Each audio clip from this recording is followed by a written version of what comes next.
And the morning started out on the cold side. Those temperatures mixed with some wet roads and sidewalks caused some hidden dangers for commuters.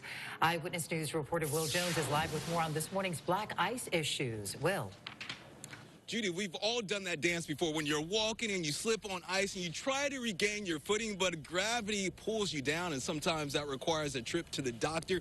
Doctors in our area are seeing more ice-related injuries.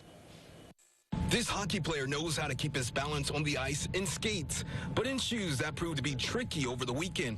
Right after Keith Dolph finished his hockey game Sunday, he took a tumble in the parking lot of the ice rink on black ice.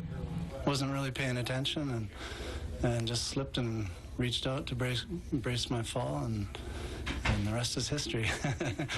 He went to the emergency room that night. Now he's meeting with the doctor at Midwest Orthopaedics at Rush in Oak Park. He has a fractured collarbone. You can't put your collarbone in a cast, but this is your cast, your sling.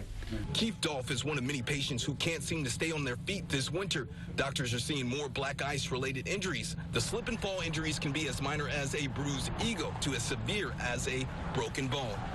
Well, it happens, and it happens really fast.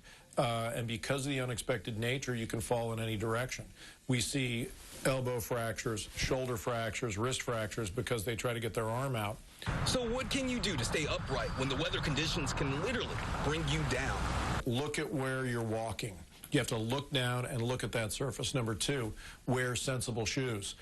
You shouldn't be wearing leather-soled shoes. They're too slippery in this type of activity. Use banisters or railings on stairs. No surgery is needed for Keith's injury, but it will be several weeks before he's back on the ice in skates.